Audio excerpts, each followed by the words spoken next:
So we're going to call the meeting to order at 6:01. 6:01. Public, do we have any public communication?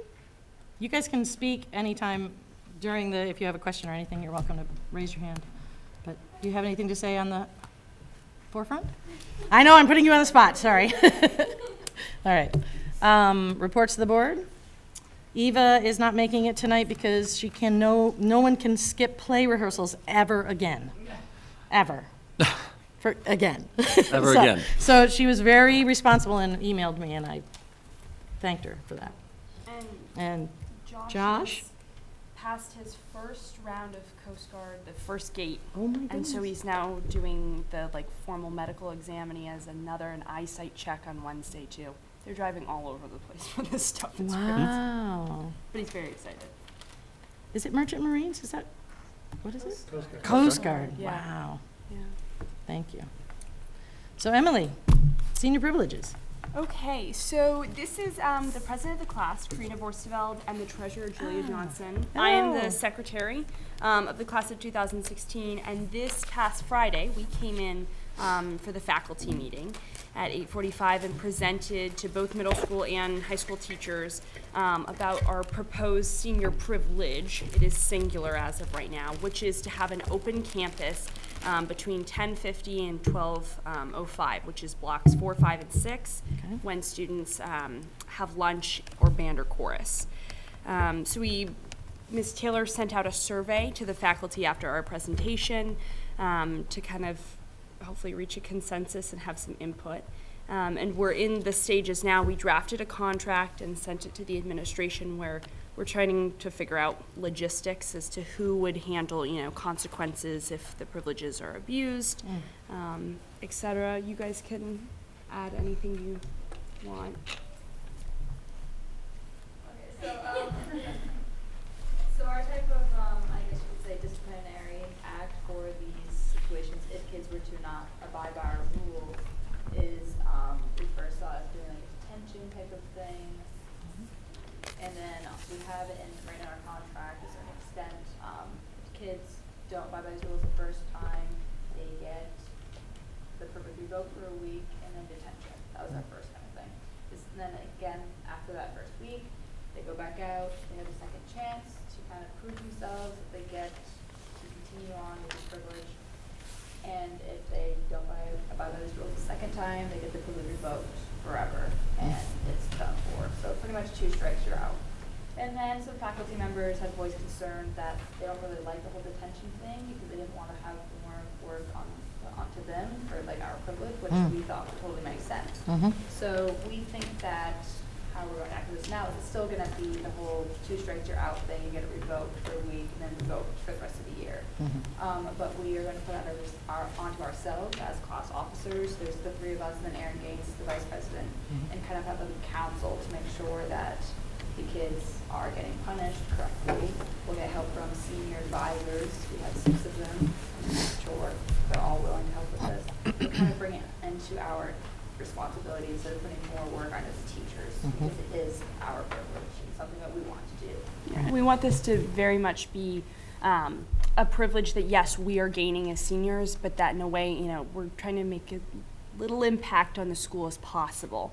The idea behind having an open campus is that students can go out into the community, get lunch, run home to grab homework or gym clothes, whatever, and that it is just seniors. So we know that there is a policy that's, no more than 1 student can be in a car leaving the school at one time. There will be a liability form that parents will have to sign off on that, if their child leaves and when they're out, getting lunch at 3 Squares, if anything should happen, the school is not responsible for that. Lee Shorey has expressed a lot of interest in helping out, if students needed to serve detention and to also be, another adult that we could kind of work with when it came to. We already have 2 repercussions. sign-out sheets at the office, and we're going to have another one that's just for the seniors. And then Ms. McGrath actually brought the idea of at her high school, they had the senior IDs, and they actually had someone that stood there and collected senior IDs as you left, and then as you came back, you got your senior ID, and that kind of proved proves that you're back in the school on time, and then that person leaves. Once 12:05, we go back to class, and if you're not back in time to get your ID, then that's proof that you weren't there. You can't like forge a signature or something. And I thought that was a really good idea, and I think that they can agree, and that's like a logistic way that we can prove like, yes, you're back on time for class. And that's obviously something that we can do as officers. Make an ID for all the seniors? Well, we have student IDs Oh, you do? coming in. Yeah. Yeah. And it has your year on it, your Yep, it graduation has the number. year and, you know, our name, yeah. Okay. that already So it's is- gonna revolve, you know, we're working with Ms. Taylor. There's definitely, you know, a few things that we need to kind of revise in our contract, and we're hoping that, you know, by second semester, things will be, you know, worked out, and hopefully we'll be able to go get paninis at 3 Squares, I don't know. But yeah, the faculty was great, and we had a nice presentation Friday morning, and was very well received. Does anyone have any comments? Questions? George? No, I could see your facial expressions. You have something you want to say. No, I think it's great that the students are going to have a voice in some changes in the school. I highly recommend that, in terms of the process, that we not just make decisions in isolation, that they're actually involved with this. We are going to seek some parent feedback as well. I think it's great. Anybody else? What do you think? You know, I support student voice 100%. I was very pleased that they came. They had a process for communicating it. We talked together about the best process to involve as many voices as possible. I felt that the faculty needed to be part of the decision-making process, and that faculty meeting was the right time to do it. I had got 41 responses, overwhelmingly favorable. The faculty had questions and some concerns that they expressed in that way, and I think I'll bring those back to the students, and I think we can resolve those concerns and put structures in place to you know, prevent the things that we're concerned about from occurring. And I think the most important point is that they are heading off into the world very soon, and I think we need to practice. They need to have opportunities to practice being responsible at a time when we're here to support them. You know, those of you who have sent your chickadees off to college and stuff, you know, they go far away very quickly, and you want them to practice making decisions when you're close by to bail them out if necessary, not when they're halfway across the country or the world. So we'll see. The conversation is continuing, but I think we're all encouraged with the way it's going. And in any event, regardless of how it turns out, we've established a process for considering student requests like this. So is it regular student report now too about this? I actually Or have, so maybe this has come up in some of the conversations, but it was my understanding that the purpose for the closed campus was related to an accident that happened years and years and years ago. And you said something. I've heard that as well. That's Okay. true. I was in the senior class where the accident happened, and they left during a fire drill. So that still could happen. And so, no. So they- it was so not it in wasn't- okay. response to that. Okay. We've always limited students driving with other students, and that would be part of the plan. I mean, before school and after school, they carpool, but during the day, they don't leave together. I mean, there's some research to support that kids make poor decisions when they're with a group of their friends, but, and I think that's part of the plan, that we wouldn't consider, that they're not, a whole carload of kids are not gonna leave. Not necessarily green, but, you Right. know, it is what it is. I think that in that way, we can protect students and just keep them safer. And we also, Lori, reached out to other schools in the area. Thank you for and- bringing that up. Okay, I just thought of that. So Middlebury and Mount Abe, and you know, as far up as South Burlington, CBU, U32, Montpelier. they all have a version of open campus. Some is very open. Students 9 through 12 can leave at any time during the day.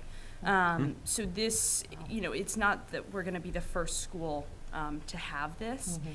And if I am correct, I think it was the last 2011, their senior class had open campus. It Oh. was not our cycle of advisors, but the year before. So We didn't do I this have last some year? experience. No. Okay. 2 years ago, they got a Friday lunch privilege. They Okay. could leave to go out, but only, what not I'm during the whole remembering. 4, 5, and 6, just during their 30-minute lunch block. Just sort of, And they had to walk. Constrained. They couldn't drive Mhm. then either. So I would just add, I appreciate the students being willing to accept, holding their peers accountable. I think that's a huge piece that they're willing to help us with that part, and we hope the students will recognize that. So your peers will recognize that. I think we have a pretty mature class too that would be ready to handle this. But this is also gonna go to the next class, right? I mean, this is not just a one-time thing for you guys. Well, No. No. Well, yeah, Every year. it's been the practice that each class presents whatever they want for senior privileges. Oh, I see.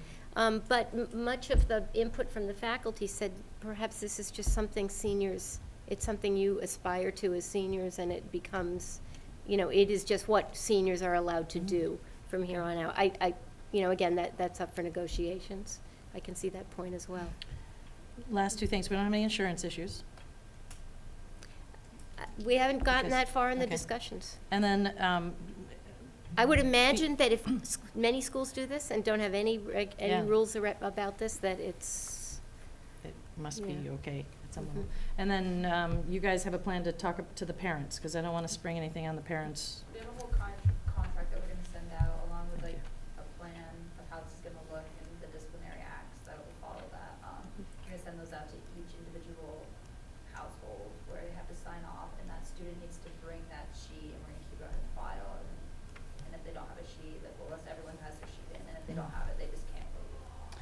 I guess more appropriately, I'm thinking before that, Like a parent information. yeah, Yeah. because Mm-hmm. I Which just is think easy it's a to really do. good idea to tell the parents that Yeah. this is what we're thinking about, it's coming, maybe it'll just be in the newsletter. So Mhm. everyone's on the same Yeah, page. it's just a really good idea. I think that, could be I mean, we could just put a would be willing blurb to on that put it we're on. doing this process. Right. If you have any Right. questions, you can Yeah. talk to you three, well, right? again, we're still in the middle of the process. Yeah, I'm But the point concerned. is well taken, Right, Lori. I yeah, think we yeah. learned from a recent situation around notifying, involving people in conversations about change. Yeah, So we're using that as a good blueprint. okay, Mhm.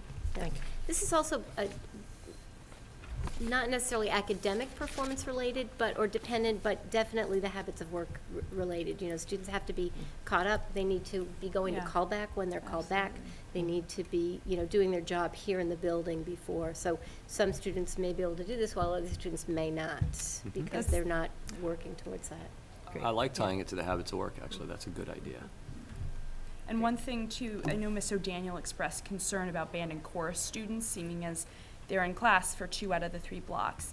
And our response was, there's an understanding when you sign up for band and chorus that you are kind of foregoing those 2 extra callback blocks.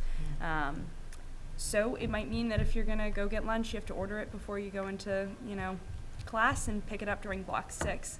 Hmm. And if students are called back, that absolutely takes precedence over them leaving the building.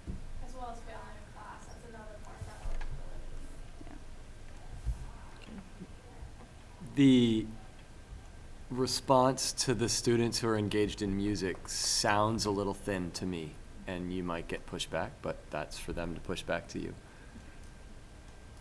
If I were one of those students, I'm not sure I'd like that response. Well,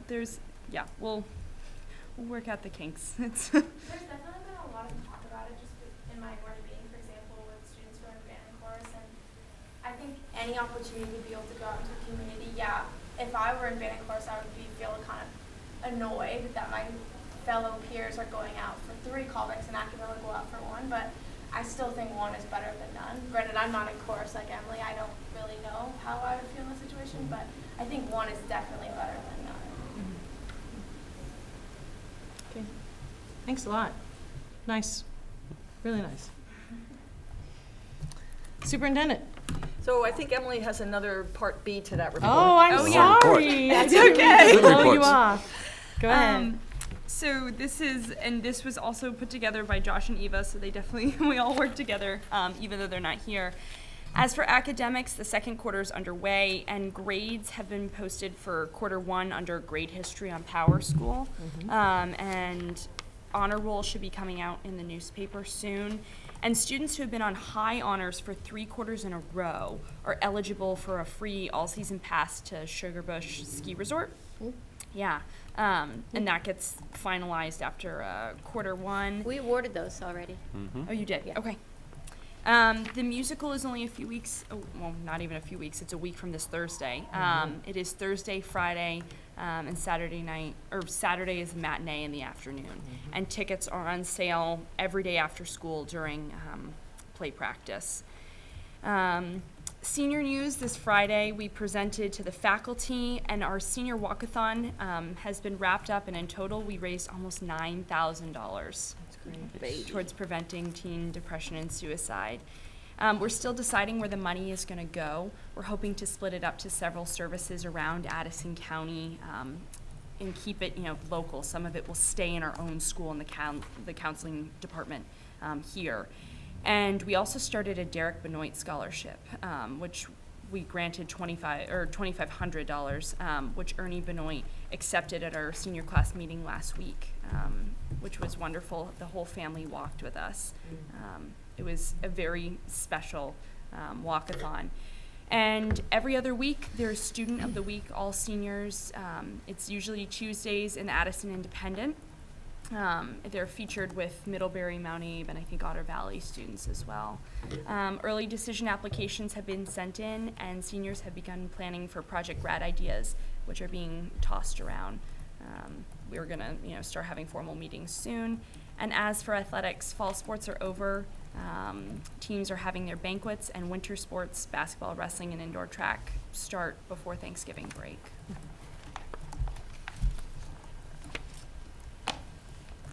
We're doing indoor track. Again. In the halls. I love indoor track. I just didn't think we had a lot of, that's good. We'll leave it at that. So, are you finished, Emily? Yeah, Good, thank you. I'm done. Thank you. Didn't mean to be Could you rude. help me with the video? So we on to the superintendent's report? We are, All right. please. So I have a short video I'd like to show you before we present our SBAC results. And please keep in mind, this is the first year of the administration of the Smarter Balanced Assessment Consortium. We had, I think it's fair to say, a couple of glitches along the way, but we do have some results for you tonight. The first year of this administration will not count in identifying schools, adequate yearly progress of schools. And I think what's really interesting in this video, this is Rebecca Holcomb, as well as her deputy secretary and another person from the Agency of Education. And they speak to how we're going to use these results and how we will not be using the results. So I'd like to start with that.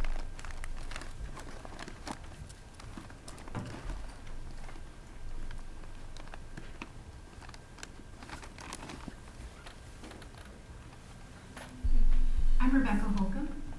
I'm Heather Boucher. And I'm Amy Fowler. We all work here at the Agency of Education, and we're thrilled to have you join us at the regional meetings for the Smarter Balanced Assessment to help us work together to figure out how to use these tests in a responsible way to help improve learning for our children in the state. Well, so when we were asked to speak with you today, one of the things we thought about was taking a little bit of time to celebrate the great history here in Vermont of how we've used tests for really responsible ways. One of the things, as someone who's new to Vermont, I've only been here for a year, I'm so impressed with the decision that we've made not to use this for teacher-based accountability and teacher evaluation.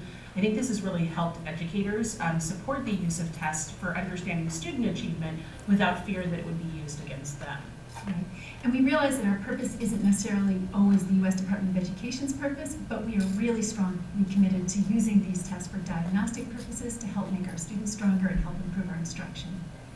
I think also an interesting point that I've been really excited to see is that this assessment work is really one piece of the broader mission that the agency has to really, I think, very holistically look at the quality of our schools and what's happening with students in terms of learning outcomes.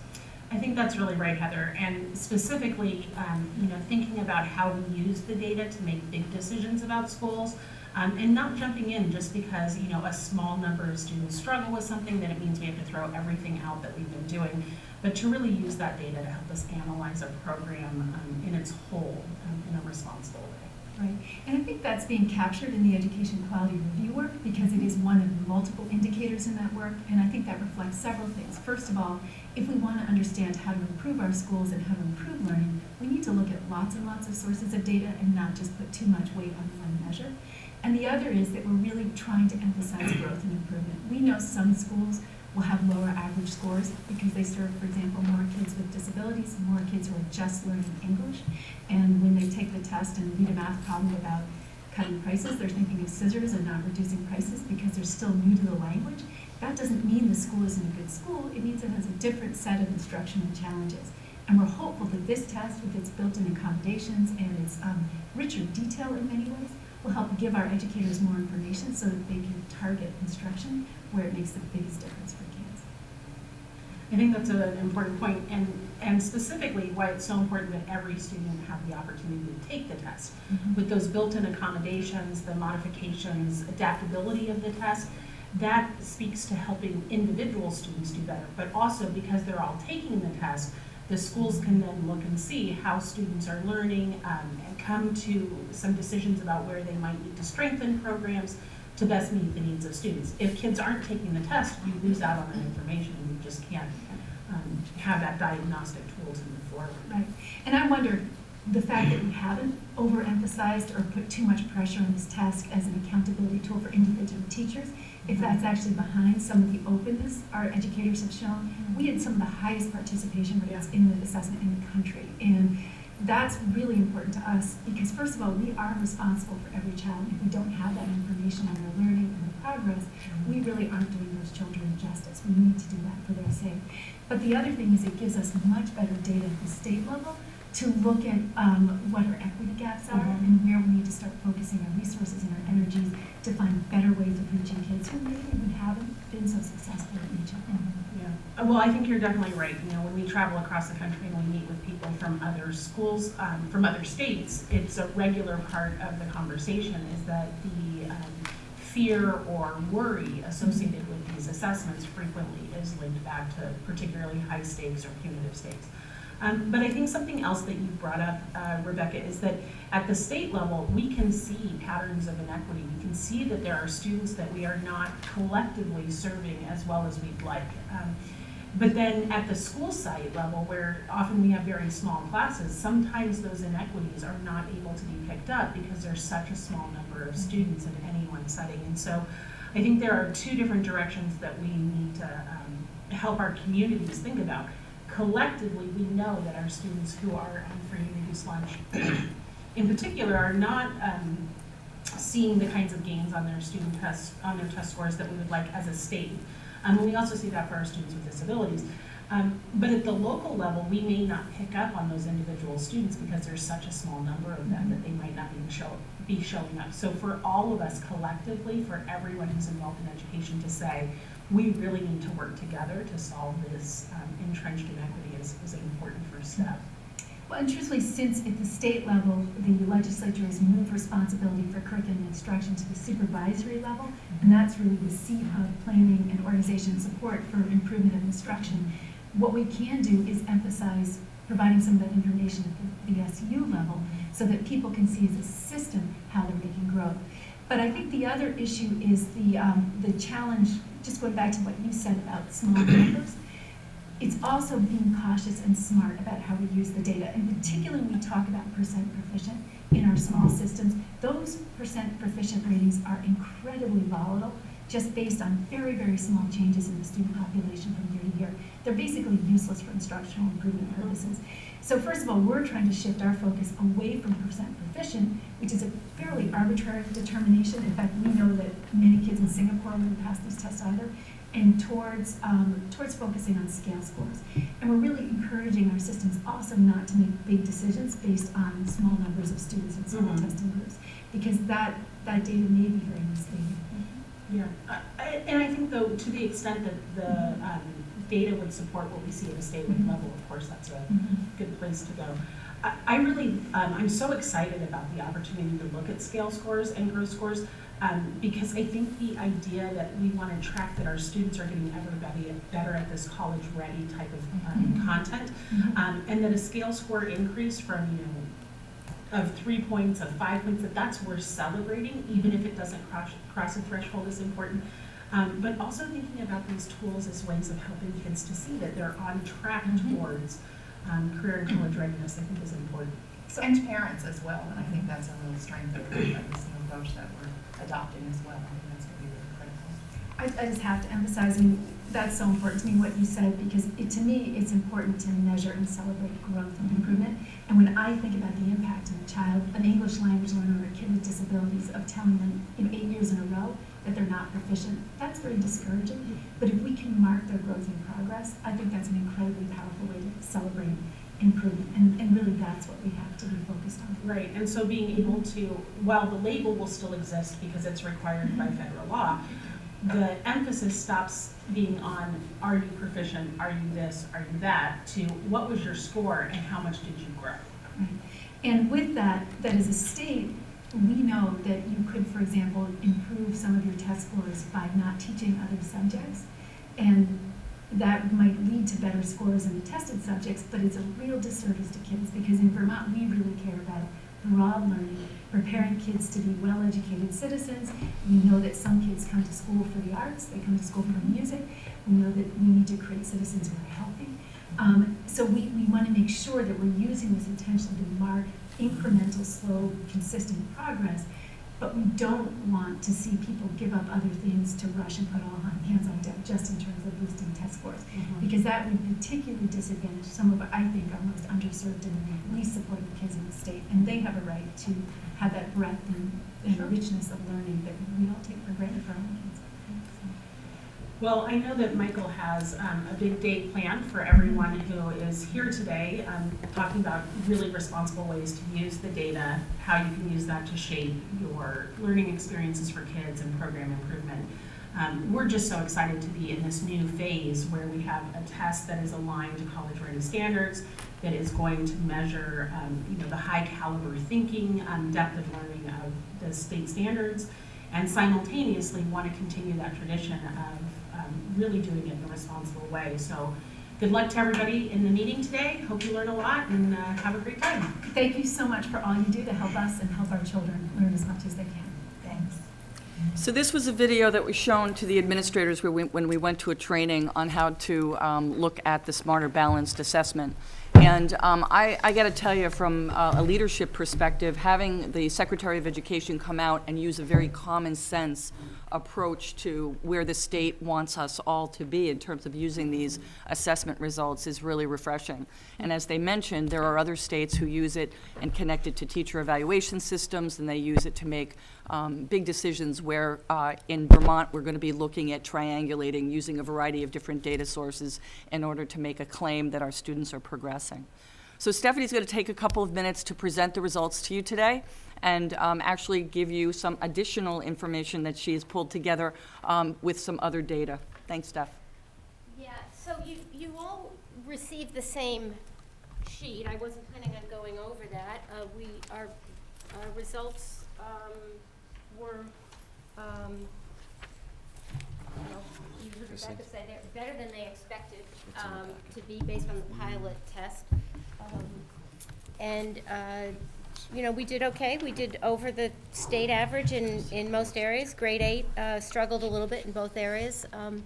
The you know, the test was in isolation, really. It was interesting when I think back on the administration last year as compared to this year, when we have, 371 Chromebooks added to the building. It's going to be a lot easier and a lot more, I think, organic when we do the test again than the struggle that we had to pull an entire grade out of circulation from the rest of the school, park them in the labs, and do this test for 9 to 11 hours in 1 week. And we did that throughout the 3 grades that tested every other week. So it wasn't anything like we do, or anything we do at any other time. So it was really, it was unique, it was problematic, it was stressful, it was totally unfamiliar to students. We had done a quick run-through and pilot test, so I was encouraged when I saw the scores because of all those issues that I named.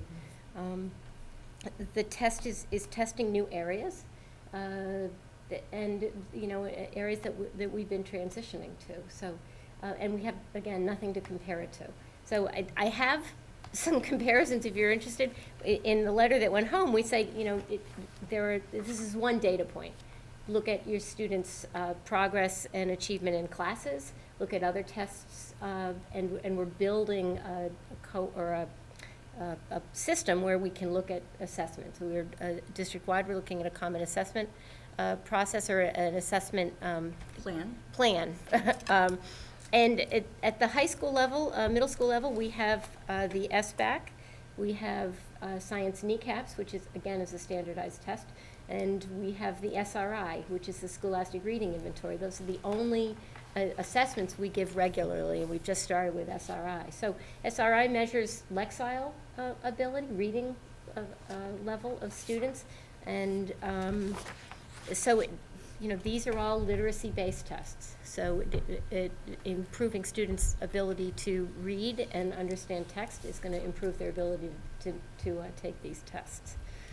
So, see if I'm still logged on here. This is, I can't make it bigger.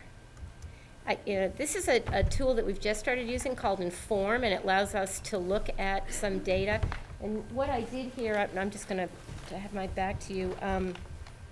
I downloaded all the results and compared it to the SRI. So the bottom 4 is the spring 14-15 7th grade SRI, then the 8th grade SRI. That would have been the same class as tested in the literacy SBAC right here, it's really SBA. So there's the literacy 7th grade. If you want to make comparisons between the class, the 7th grade seemed to be, based on the SRI, strong scores. They have strong scores there. 8th grade a little bit less. But the classes are very different cohorts, different sizes. 7th grade was was small, about 65 students or so. And that class, that 8th grade last year that tested, when they came in, they were 96 students. It was the biggest class. They've shrunk a little bit now, but... and then, so, we see the 7th grade SBAC sort of corresponds with their reading abilities right there. High school, we don't have the SRI. They're not testing at that level. So 11th grade, that's just totally in isolation. And then the math, 8th grade struggled there. We had some administration issues during one of the testing sessions, which probably had some impact on the scores. So, pulling disparate facts like this is there's some correlation between reading and SBAC, but it's too soon to tell, really. So the other data point we have is how are students doing in classes? So I pulled the 14-15 semester grades and just did a semester 1, semester 2 comparison.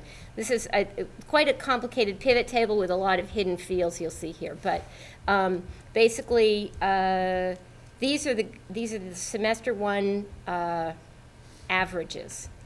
So, I'm sorry, the grading system rounds up or rounds down, but this just pulls the raw data. So rounded up or rounded down? Well, That's kind of a joke. a I s- mean, there's like 17 decimal places. yeah, I there. know, and that's the thing. I mean, the grading system does, but this is just the raw data from the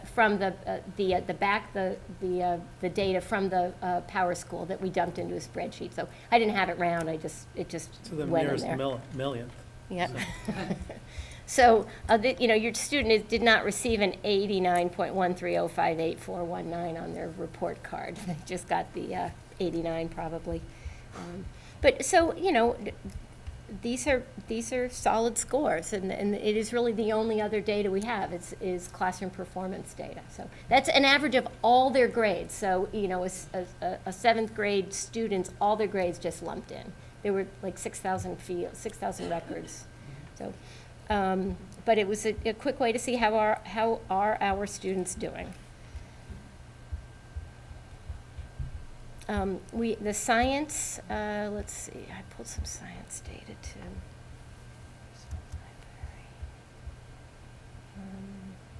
Science kneecap.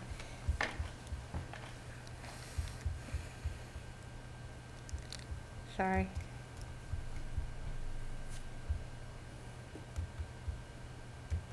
Huh, I think once you're done. I know. This is its, I think this is Inform's first run publicly. This is the Informs first run publicly. So this is going to be our data management software program. And the idea is that after we have developed our assessment plan, that teachers will be able to follow their students in real time.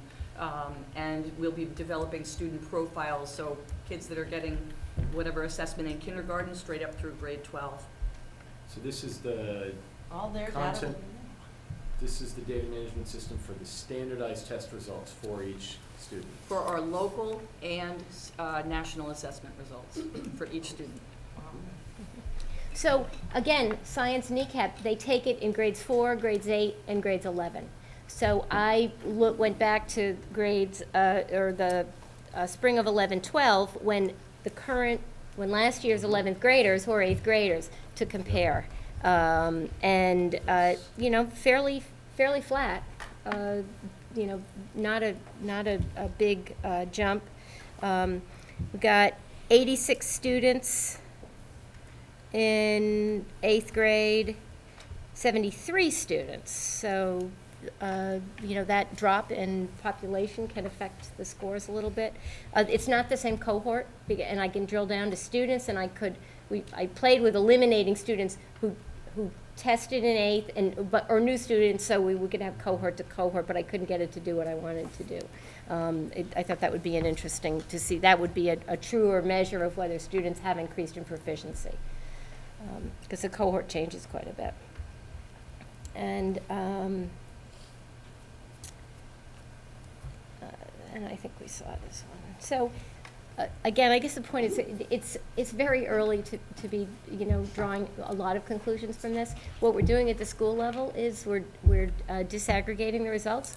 We're looking at what the SBAC can tell us. They identify it in four claims, they call it, and then they drill down a little bit.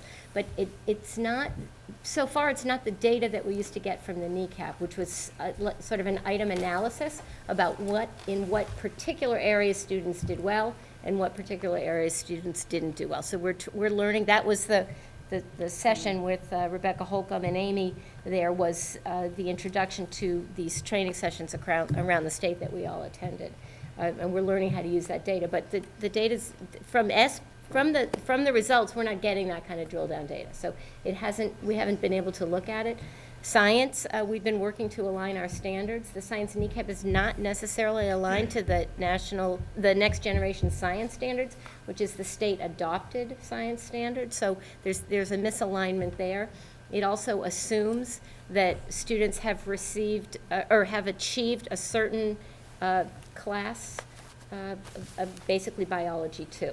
And we know that many of our 11th graders haven't gotten to biology 2 because other classes get in the way with the way that our schedule is. So that there's content that our students are just missing. But we front load some of the physics and IPC, and hopefully they get that. this is my third high school, and they've struggled the same way. The tests presume that students have achieved a certain level of class attainment, and it doesn't always happen. So we're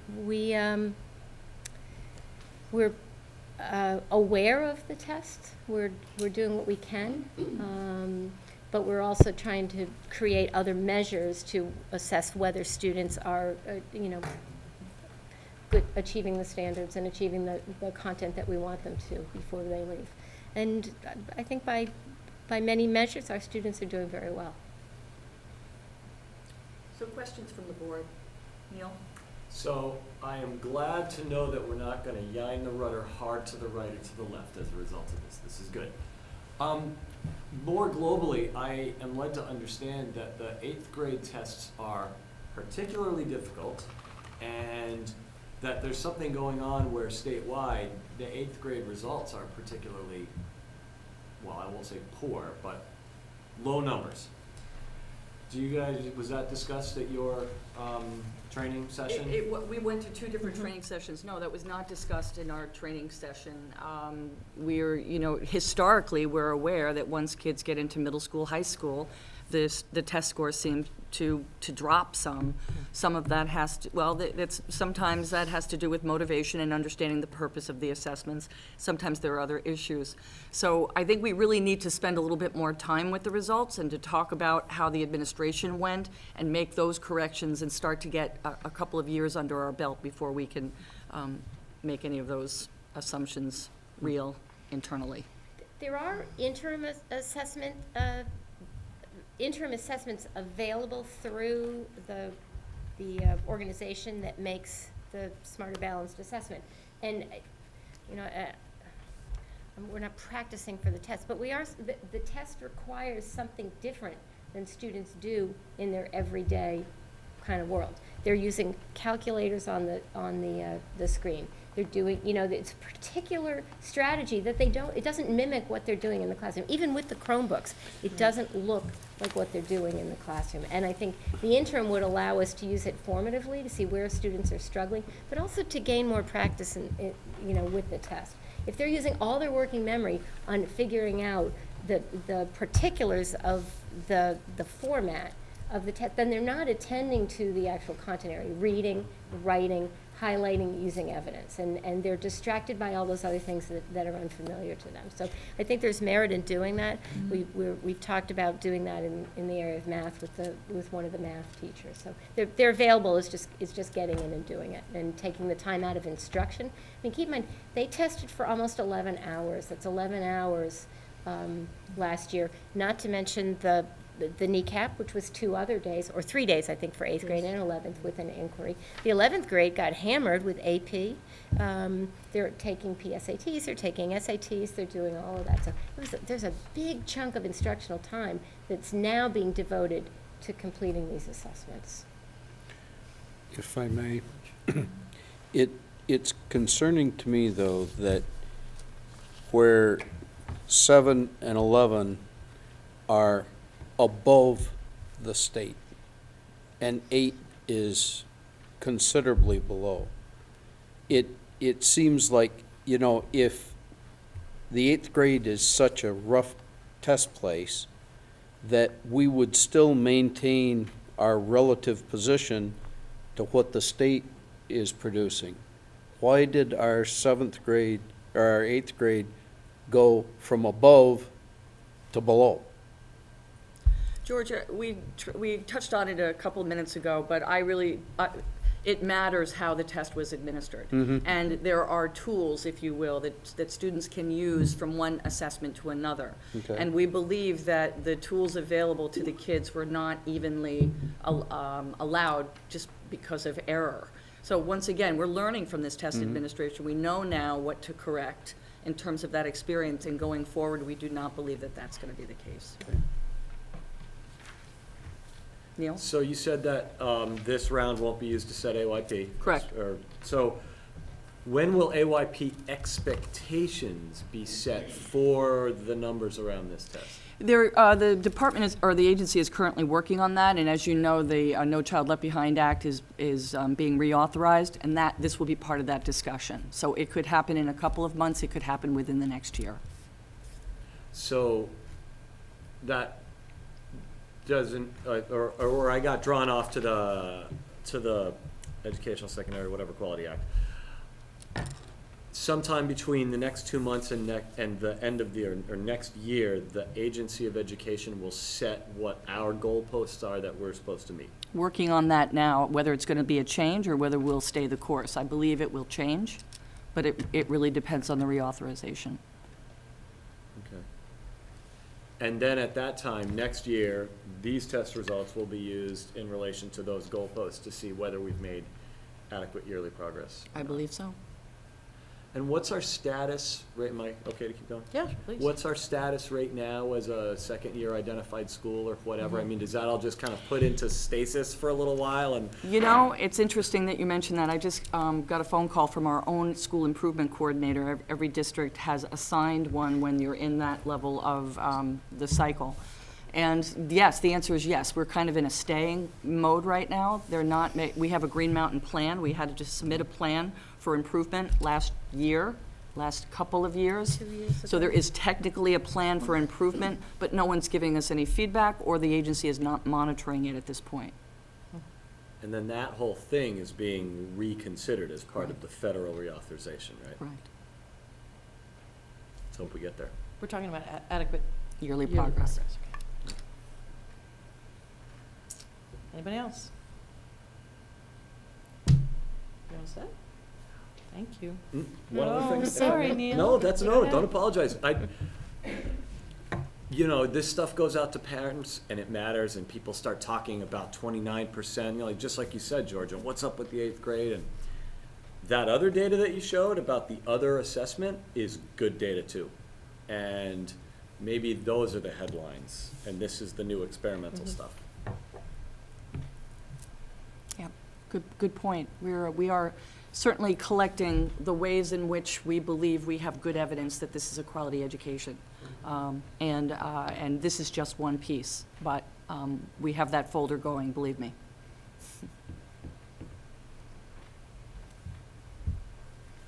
Everybody all right? Okay, Moving right thank you. along. Thank you, thank you. Moving right along. Any questions on the incidental reports from the principal or the superintendent? Yes, Jeff. Superintendent's report. I just wanted to confirm that I understand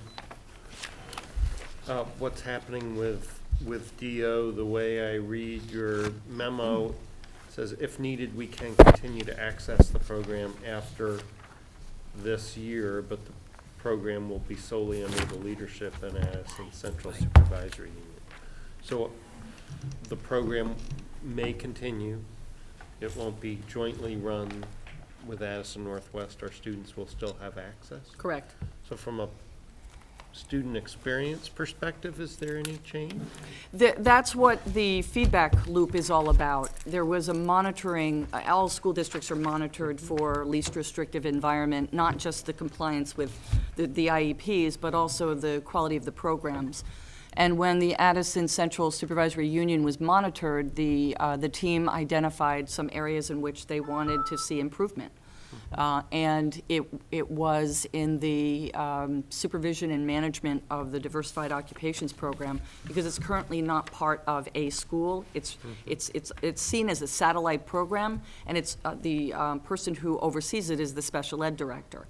So putting it in as part of the Middlebury Union High School program gives the students access to a much more full breadth of program opportunities.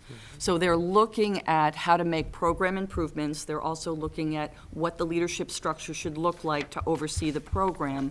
And in doing that, it will no longer be part of the collaborative, which the 3 Addison County school districts are part of. That was created maybe 25 years ago, where a variety of special ed programs were shared amongst the school districts in Addison County. And some of those have changed, and the DO program has remained the same.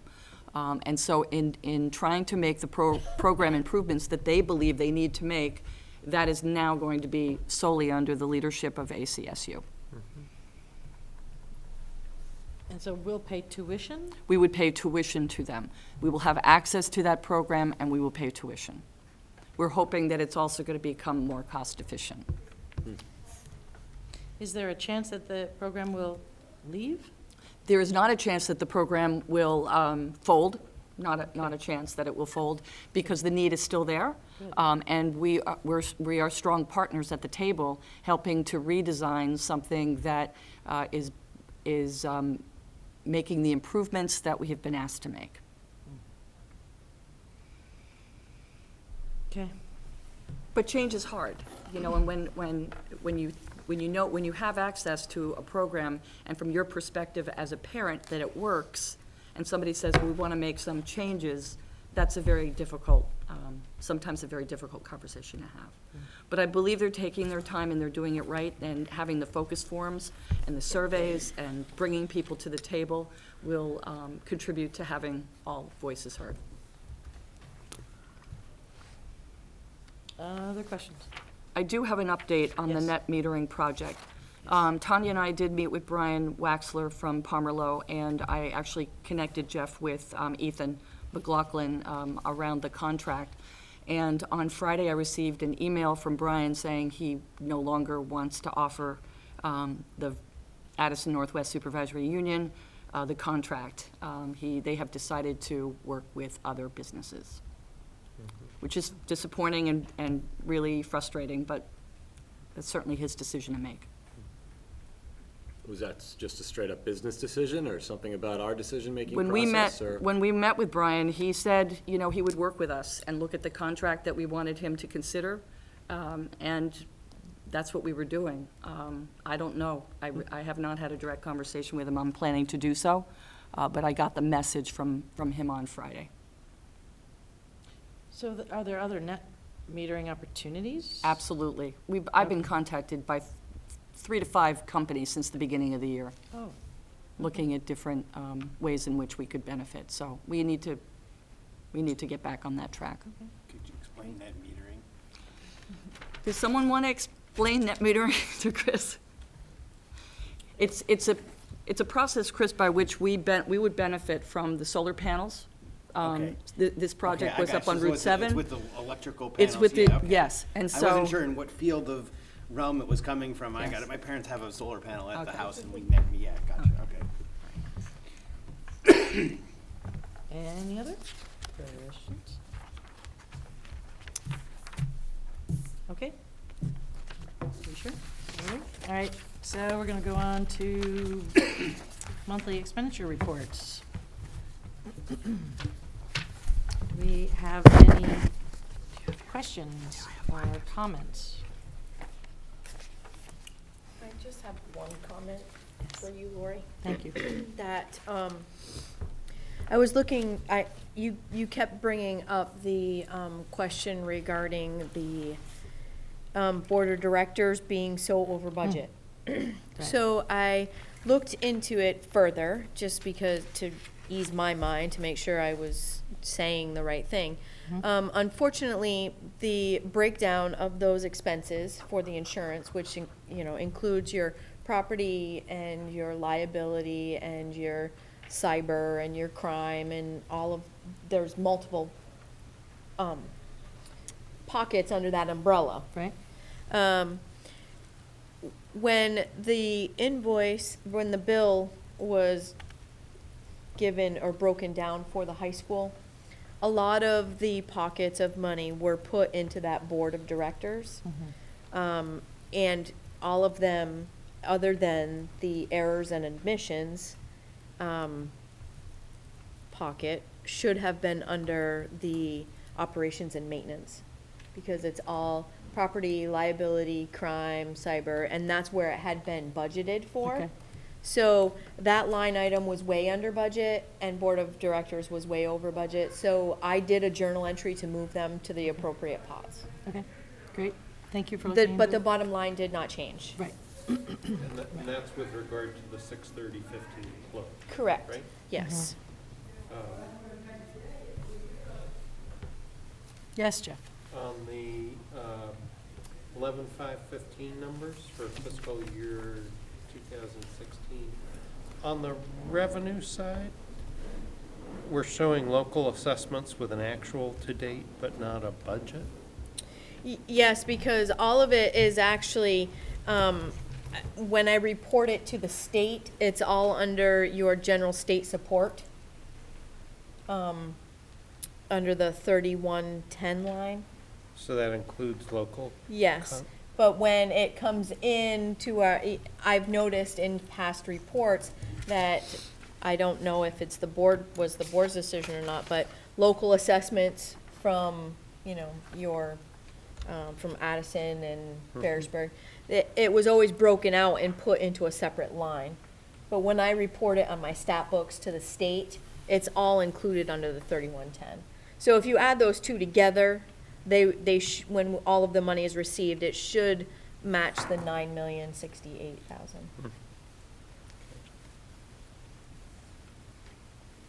Other questions? I just want to note we're still on track for a pretty small deficit for 2015. Any other questions? Budget guidance. So can you give me a minute, I have to plug in. So, well, we do that. Can I just, one more question, Tanya? And thank you, Jeff, for asking, because it jumped off the page at me too. And so, is there a way actually do we have within general state support an understanding of what the expected local assessment would be? And could we actually correct the budget so we were able to more transparently see it? Yes, I could do that, yes. Okay. I'm not asking you to, I'm just, the question It's could possible, come up by yes. someone who likes to look at lines and lines of budget Yes. information. It's the only thing they put in them anymore.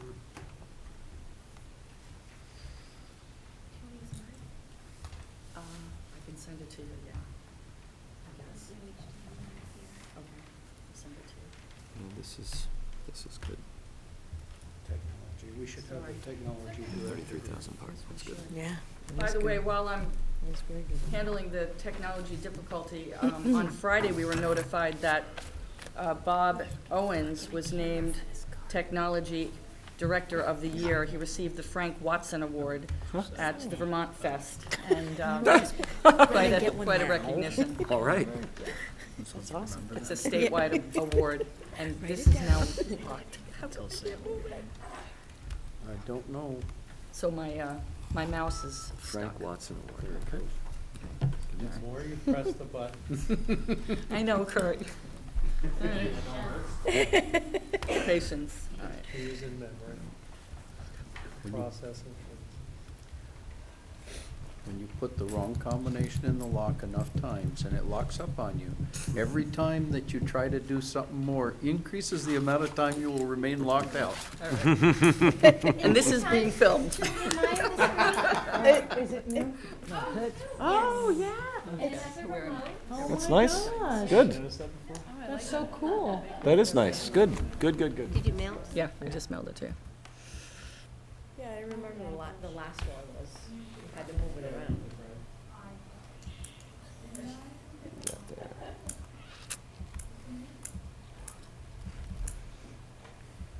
Got it? Oh, it takes a while. It's a long distance between those computers, you Hand know. it to me.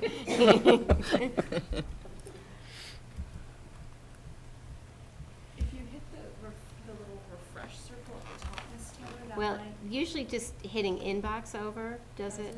Yeah. It has to go from here to here. Uh-oh. Okay, you know what? It would help if I press send. Yeah, so you could send it to me, and I'll send it to her. Let's say that loud. Yeah, that might for those who didn't hear. Joanne Where's Bob Owens? told Stephanie. Where is Bob Owens when you need him? You're How right. did she hit send?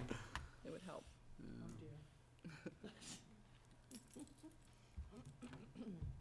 I did send it. Come Do we want to do the facilities committee update? Sure, go ahead. Why don't we Sure. do that? Why don't you do that? Not Would you, much, Kurt? not much different than what you heard from the superintendent. We talked about the net metering agreement and came to some of the same conclusions.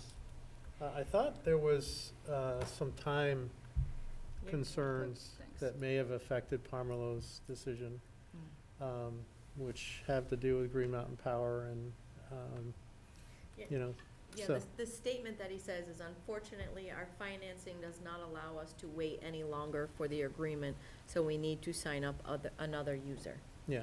So it, So by the end of the year, they had to have, or actually, by the end of this month, they had to have all of their agreements in place in order to meet the financials that they had already created for the end of the year. So, is it a big loss? I don't think it is a big loss, but there will be other opportunities that we can probably administer a little more in our favor. So, but, you know, there are always going to be those time issues. We talked a little bit about performance contracting, and I think we're going to look more into that, Jeff, if you want to be more specific than I am. I basically just noticed that we're still on track and we're still going to look at it. And we talked about the famous door on the turret. No, not really any other big concerns around the building, but, Do we have a going forward on the turret door? well, it's very expensive. Yeah. It's probably no longer under any kind of warranty or insurance, but I'm not sure. Well, we repaired it and replaced it this summer, in July or August. So I think we were going to try to submit an insurance claim for the repaired door. Yeah. Because it sprung about 3 or 4 days after it was done. The wind comes that way and hits the door. We're also investigating putting, I think the term is bollards. Bollards.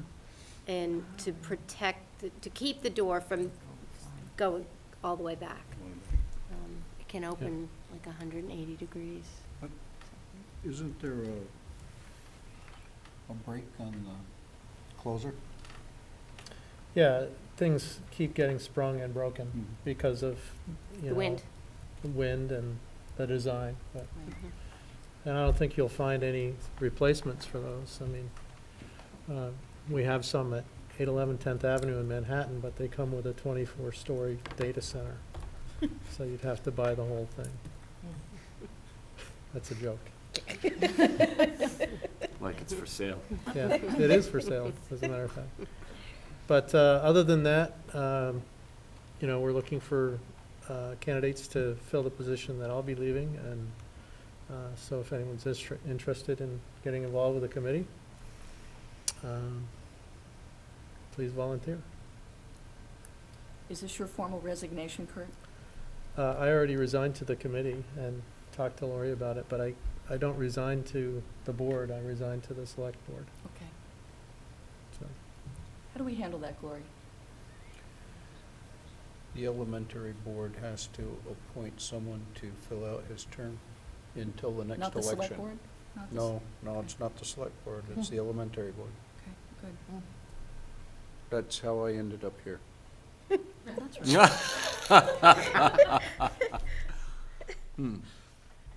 So that's basically what we talked about. I'm still gonna work with Bob to connect the planning spreadsheet to the maintenance plan. It's just a mechanical issue. I don't know how to do it. If it were, you know, Word and Excel, I would know how to do it. But basically, we're gonna have the documents attached so that as we do the planning for the budget, as budget items are updated, the maintenance plan will also be updated. Hyperlinks. Pardon me? Hyperlink the fields. Yeah, I assume that they're hyperlinks, but I don't know if they're, I don't want to go geeky on you. And as far as the contractors that you and talked about, and I'm sorry, I'm missing the words. Performance. Thank you. Performance contracting? Contract. Yeah. Do we have a timeline Yes, by the end of the year, maybe? yes, we're hoping for the Yeah. end of the year to have a draft of a request for proposals that Great. would be sent out. Okay, thank you. Yeah, we're talking about not this year, 15, 16, but 16, 17. 16, 17? Yeah. Okay. So the Any- RF, go ahead. Okay. Any other questions for Kurt? Thank you, thanks for your service. Hey, Joanne? Budget parameters. Budget parameters. So this comes directly from the essential work of boards. Your budget should reflect the ability to support a vision, knowing that we do not still have a school board vision. I put a placeholder in preparing our students for their future. The budget should avoid fiscal jeopardy, both short and long term. Should support the community's ability to support the budget. Whoops. Protection of the public image, and it should include the reliable revenue and expenditure projections. So what is the role of the administration in budget building? To develop a budget that meets the expectations and parameters set out by the school board. If we believe that the educational and learning needs go beyond the budget parameters that you set, we will inform you, and that the administration will present the budget to the school board along with the rationale for how this complies with policies and aligns to the vision. So the school board's role is to provide clear guidance around the parameters, to allow the administration to make programmatic and instructional decisions to meet the parameters, to solicit input from the community, and along with the superintendent, present budget information to the community. So what guidance does the board want to provide administration tonight? I imagine that we need to stay away from the threshold limit. This last year, we were given an allowable growth percent, which for Vergennes Union High School is 1.48%, or $16,742 per student. That really makes the other two irrelevant, because we can only increase in our expenditures, as you see up above, and an increase in our revenues would not take that place, and also the tax rate. So what are the next steps? On January 4th, we are planning a budget meeting.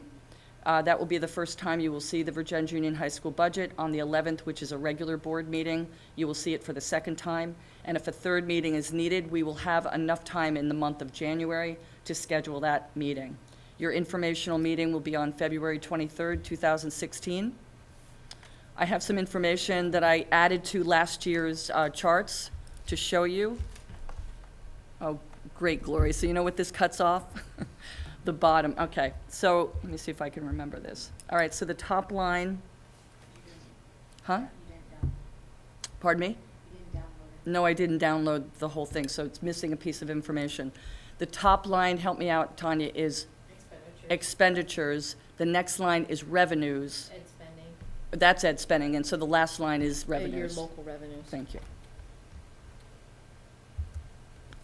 This is a look at your per pupil costs from 2011 to FY16. The current per pupil cost is, do you have that number in front of you? 16,171. Just over 16, so you can see that that delta is going to be very, very narrow. This is a look at our equalized students over time. In FY16, you can see it's 28, almost a 28 student difference. This is the ADM numbers. As you know, changes on a daily basis.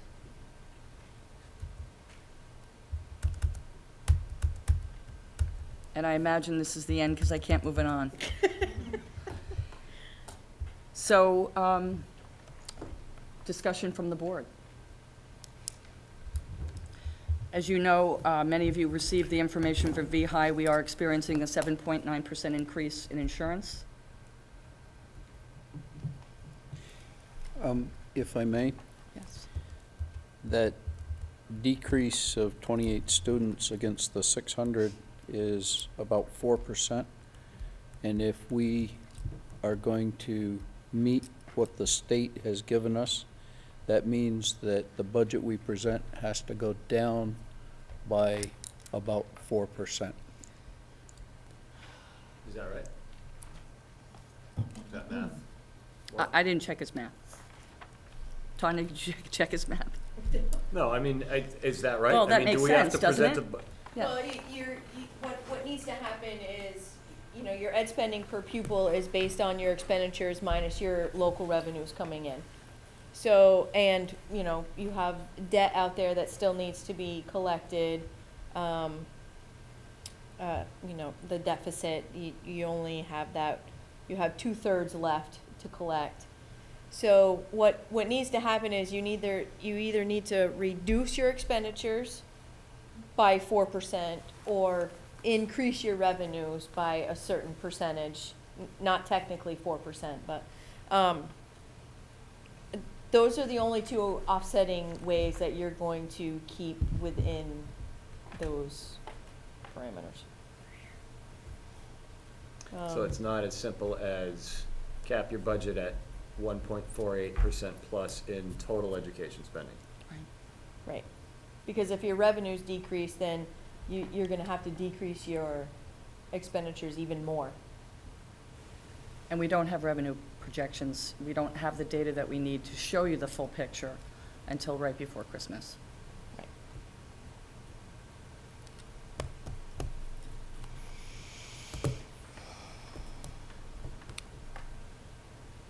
What are we gonna do? Well, we've been, No. It's, I mean, really, this is so. No. We're giving direction. Thank you. Yeah, We're well, not asking the superintendent to give herself direction or I- to give the administration direction.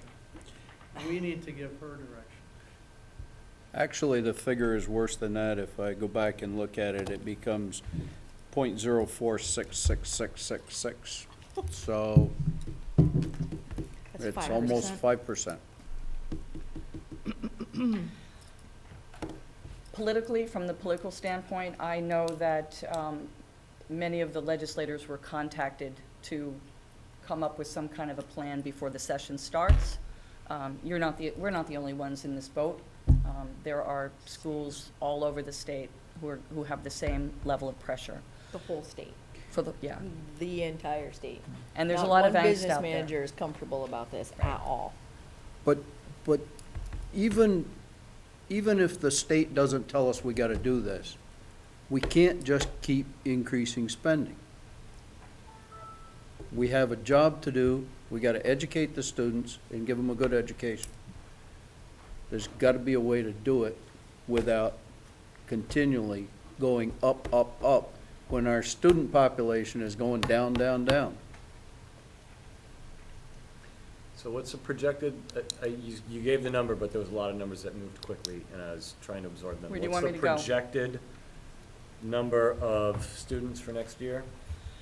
Or Or what are we planning around? The enrollment figures that I gave you last month, and again, projections are an inexact science, but Mhm. if you just take the number of births and incoming kindergartners, and you subtract that from the number of kids that will be graduating, we could lose a significant number of students in the next 5 years. It could be up to 80 to 100. But I'm actually asking for 17. Can you go to the I'll go to that other, hold on. 16,000 something, no, go back, Equalized? again.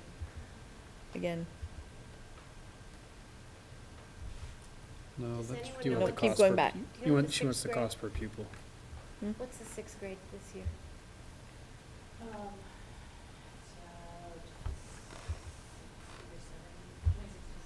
Plus 70. It's just If it's 70 students, we have 466 in the building next year. So we're gonna lose 8.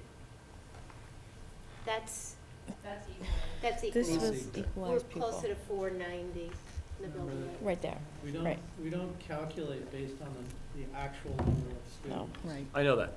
So can you go back to where you had the 1.48 calculation and the, Right. I think that's the answer to the that, question. yeah, that's what I wanna see. Where was it, Tony? Keep You're going going, back. keep coming. You're going the wrong direction now. These It's are like the the only ones I first- have. Huh? writing Oh, in the script. Yeah. Keep going. Keep going. Keep going. One more, Right right there. Right there. 16,742, thank you. yeah. 1.48% versus a 4% decrease in population. So, in very general terms, if you use the 572.58 as, for your equalized pupil, multiplied by the 16,742, your budget has to come in at 9,586. 0.565. Oh. 9,586,000. And that would be to prevent the penalty, Yep, which is double Which is taxation double, yes. Yes. double over tax. the 16. I know. What was that figure you said, 9 million what? 586. 9,586,000. Now, that's based on the FY equalized pupils for this past year. We'll get new equalized pupil numbers in December. Right. And that's the number it's gonna be based on. In net education spending? Like now I'm trying to square it against this year's budget of 10.9. Yeah, you'd have to, Yeah. 0.2 less. and if your equalized pupils have gone down, you're gonna have to cut more. So you're gonna have to cut the budget $1.5 million anyway, and maybe more. Well, you either cut your expenditures or you. I understand. That's your education spending, so that's not, your expenditures minus your revenue gets you to the 9.586, Mhm. right? So if you leave your expenditures the same, you need to increase your revenue to get to that 9.5, or you need to decrease your revenue, decrease your expenditures. Hopefully, your revenues stay the same to get the 9.5. So there's two, until we get the equalized pupil, I can't give you an exact figure of what you need to come up with. But what we get from the state goes down with the equalized pupil drop. Correct. So we're gonna get hit on that end anyway. Yes. You good? I would Just- expect your Budget revenues to cuts. drop because of your So numbers of To students. help you answer the question, Mhm. in the past, some of the direction we've given has been to ask for a multiple scenario analysis and look at the best case scenario, the worst case scenario, and something that's nominal.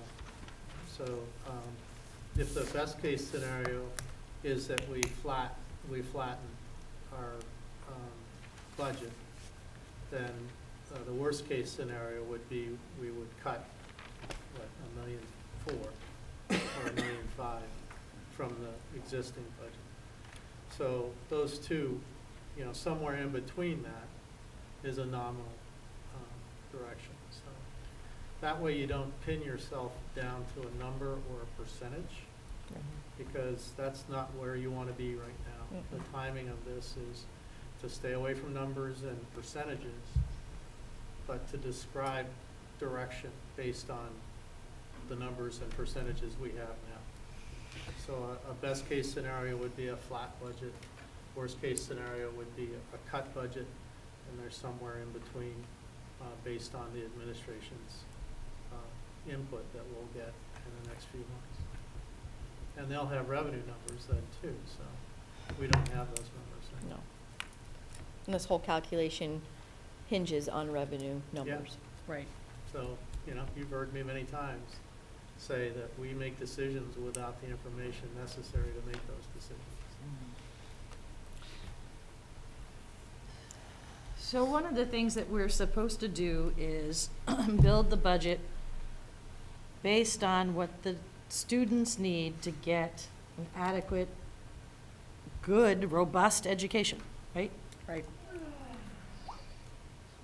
So if we looked at the programs that we absolutely have to have in order to provide that and build the budget from there, is that a crazy thought?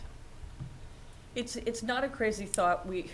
That's actually the exercise we went through last year. We will bring out our class size policy once again. Stephanie's already started the process for having students think about coursework that they're going to take next year. We started enrolling juniors this year's 11th grade got their program of studies and forms, all forms are due by December 11th, so we'll have at least enrollment figures and sections calculated in time for this process.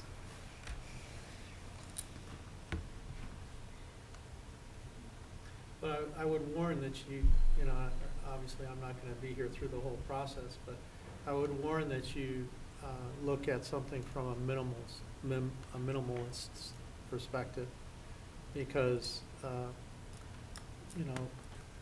we're not, I don't think we're an educational community that looks at things as a minimum. We look at things, how can we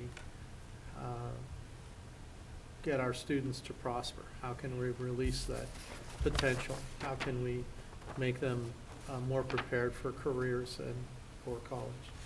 So, if you look at things from a minimum, what's the minimum we can do? That's a little bit different than saying this is the worst case scenario where we would, base our decisions on percentages and dollar amounts. So, just warning you to be careful about that. And some of the chatter that I have been hearing from other business managers are foreign languages. Do you have to offer 3? You may only be able to offer 1. Stuff like that where, schools are hating it. They don't want to do that, but it's possible that, those are some areas that they're looking into.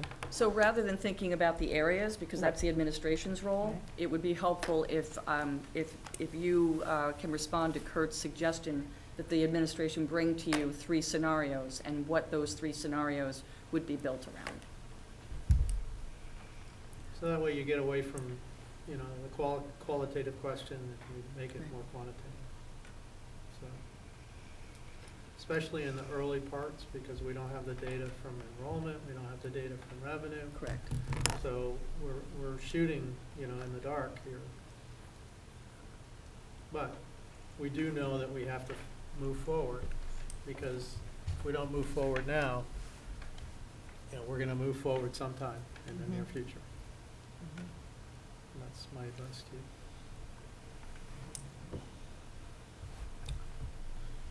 you. Anybody else have something to say or some suggestions? If you take the figure that was up there of roughly 1.5% increase was the maximum allowable, and you take away from that the reduction in student numbers of 4.66%, then that means that you've got to have a minimum decrease in the budget of 3%, just rough figures, to come in within what the state is telling us we have to have. So I would think that that would be one of the scenarios that we would want to see. But I think that it can be worse than that depending on what the numbers actually become. Right. So I think that there needs to be something more offered below that.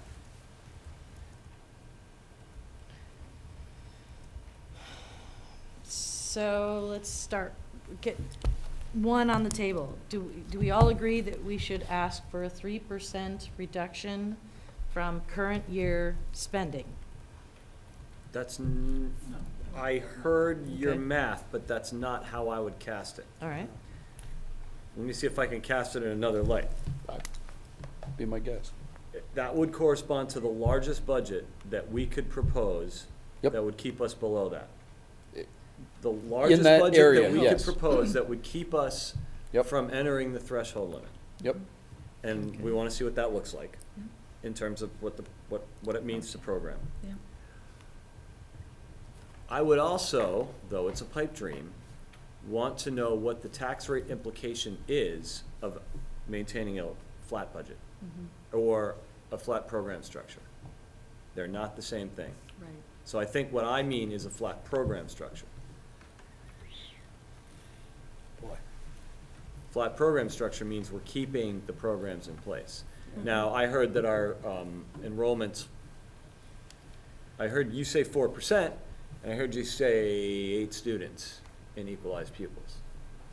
You didn't hear that from me. I said we'd be, 8 according to my students in calculations. ADM. Okay, and that's the number that's used to calculate the revenues, the ADM numbers, right? No, equalized students, Okay. which is the weighted amount. You know, you Mhm. get so much for a preschooler, so much for a. Yeah. And the equalized student amount was what we're talking about. That's your at 4%. 4.66%. Mm-hmm. Okay.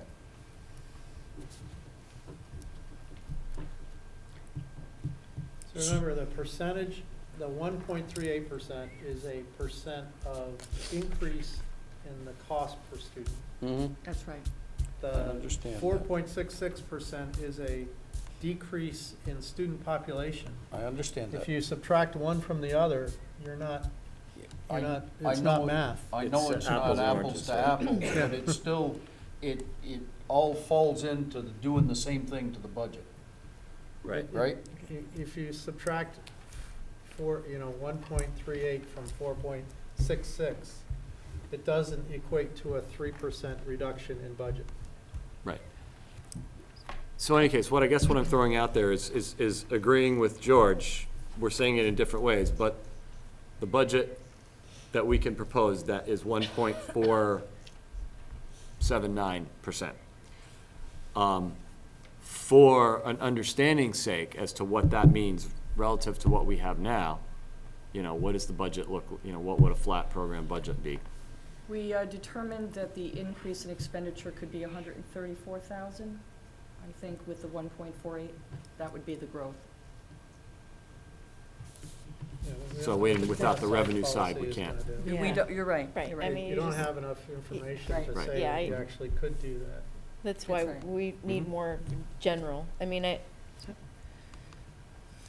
by the way, I may not be involved in the final decision here, but I am paying taxes here. Well, you still be in As are town all on of the us. so are first you Tuesday getting of an March or not? absentee ballot?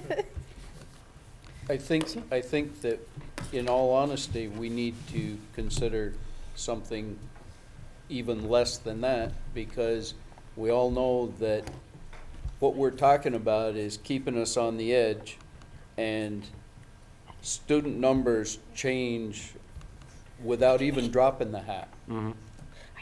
And you have to have some allowable space there. Mhm. I mean, some family might move into town with 10 kids. Oh, God. Mm. Or, Well, so that's another, that's another scenario to put on the Right. table Or- to allow us to look at what the options right, are. or a family with 10 might move out.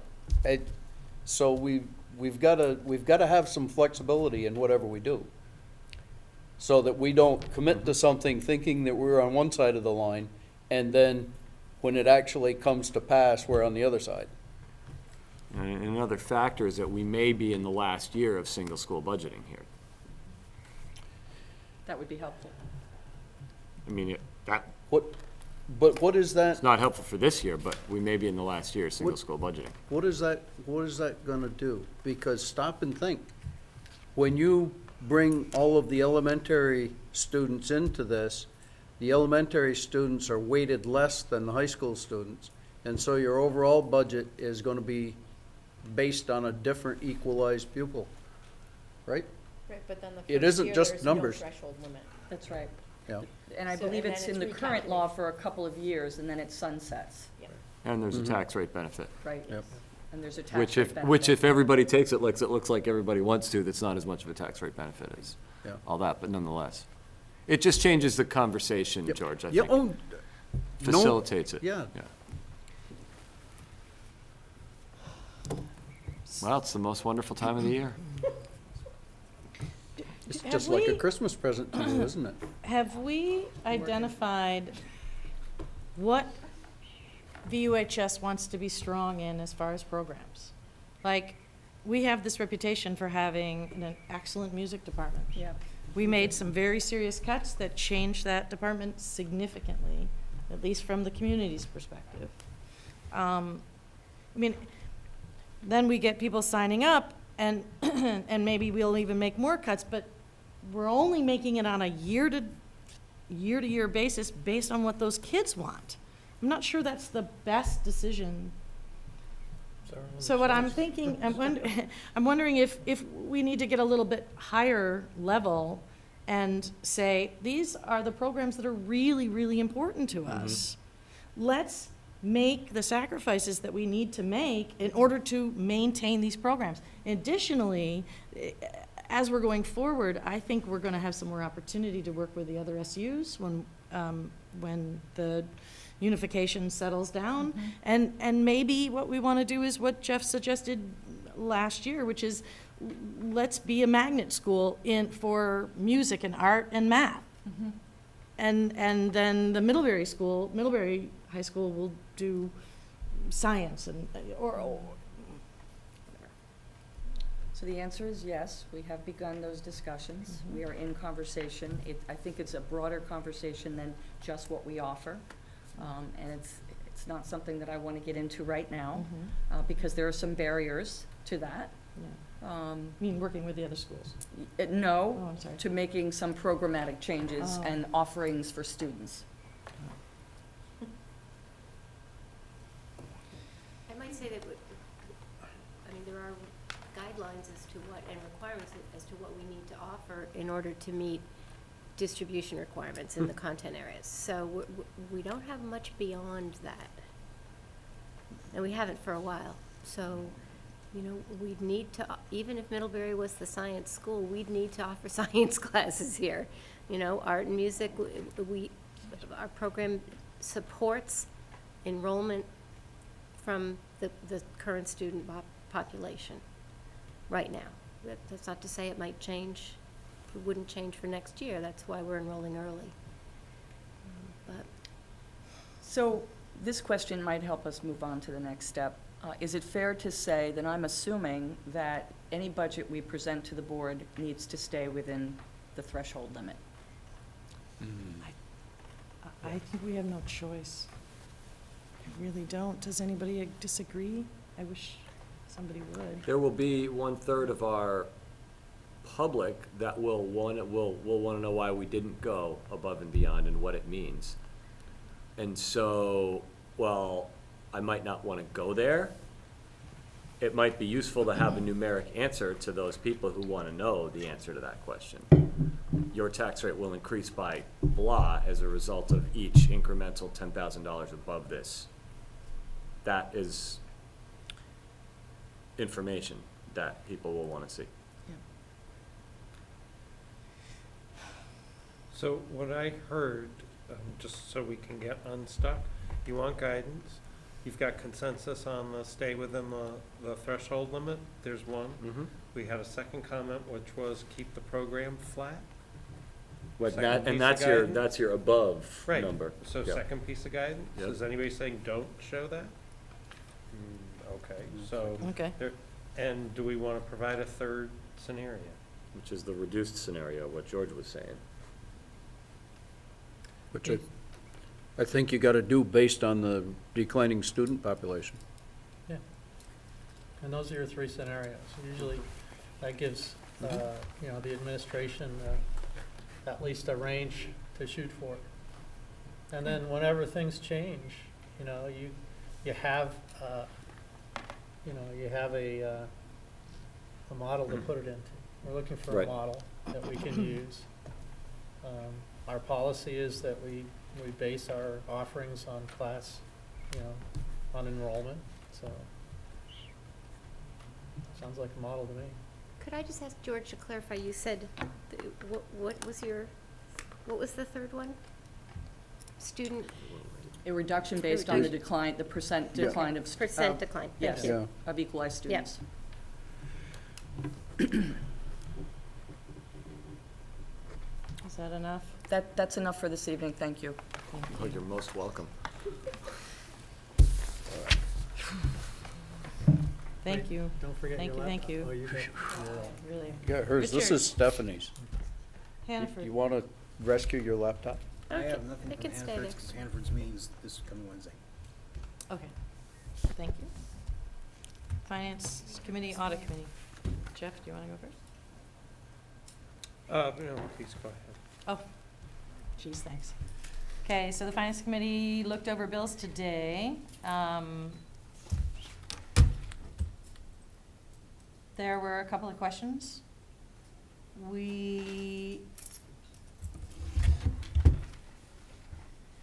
There was still one interest expense, and we've been talking for a while now about late fees and so on and so forth. It was an October bill. We're still working on that. We feeling like December's gonna be like the best month ever. We're never gonna have any. We are on top of AP as we speak. Okay. We are on top of it. We do not anticipate seeing any additional interest charges on late fees. Great, great, thank you. Oh, yes, this was an interesting, we got charged $1,067.20 for stormwater runoff tax, which is new this year. Guess you guys know more about it than I do. That's the Vermont Clean Water Act, Act 64. Very important. It is a new tax. It is. Well, it's a new tax. Technically, it's a fee. Yeah. Technically, They- okay. They eliminated. That's true, our it's a fee. exemption. You must be from New Hampshire. No, I'm from the state, and I'm here to help you.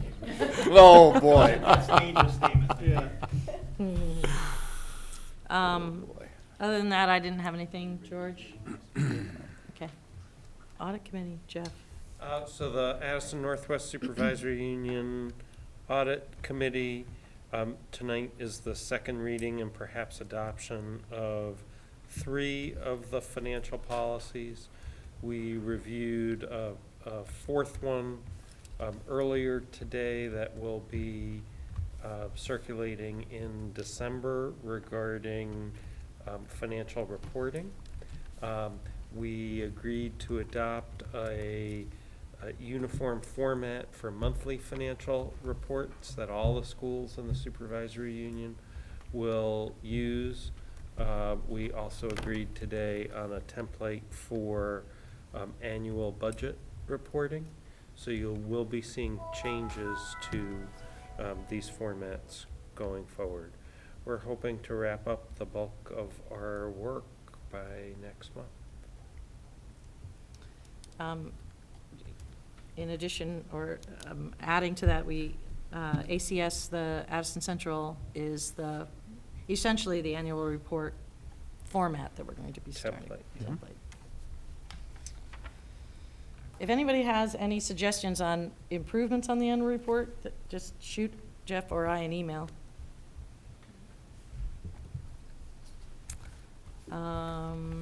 Anything else? Update on the Act 46? We don't have any board members. George? Oh, but he's not our board member. He's Ferrisburg's board member. Oh, I'll claim him. He's a good guy. We He's can all right. have him. How he got here. Yeah, right. It's true. It's true. Do you want to give us a quick update? There were some things that were taken care of last time. There was an agreement that we're gonna continue using the Australian ballot on the consolidation issues. We agreed to have a 12-member board, which breaks out to Addison having 2, Ferrisburg 4, Panton 1, Vergennes 4, and Waltham 1. And in order to keep those appropriately numbered, it's going to be reviewed after each census. So it isn't a quick change, but it is going to stay in line with the population. And there were discussions about school funds, and they're talking about the real estate issues, and we haven't come up with that. Everybody has some, and we have to have some sort of agreement before we can present it to the voters. We're really hoping that each town will resolve their own issues by themselves beforehand, but time is getting so short here that I'm afraid the lawyer is gonna say, this is what we're gonna do. And there was talk about school councils. Because everybody is losing their individual school board, in order to have people that are working strictly for the benefit of each individual school, in some other places, they have school councils. It's becomes an advisory group. They don't have the authority of a board, but they can bring issues that are hot points to them to the board for consideration. And they've started drafting things. If somebody's got an idea for a name, one would have thought that would have been simple. That's Article 1, and we still don't have a name. So if you think of that, bring it up. You're naming the new entity? Is that Yes. Yep. When you vote, you have to vote on forming this district, and you have to call it something. And Addison Northwest doesn't do it. Well, that may be what it will end up being, but that's not a foregone conclusion. It's an opportunity if the other towns want it to say something other than VUHS or Addison Northwest, now's the time to bring that out. They've still got to work hard on a plan for operation in the first year, and Joanne is working on drafting that. They got to do legal language about the collective bargaining agreements and changing the personnel status for all the employees, because all of a sudden they aren't working for anybody. And the indebtedness has to be worked on. Let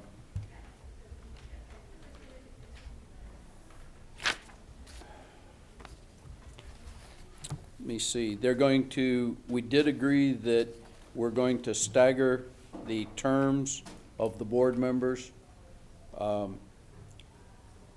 Everyone that gets elected to that new board will serve for a minimum of 2 years, because nothing happens until the second time around. So you're going to serve through the year of formation and then the first year of operation.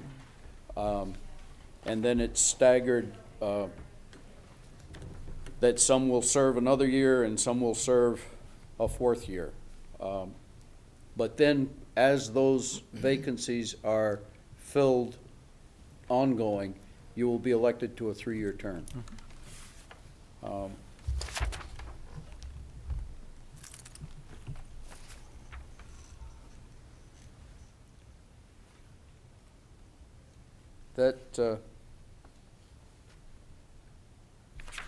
So anyway, there was a community forum here that everybody seemed to take the opinion that it was a forum for Vergennes that occurred on October 28th.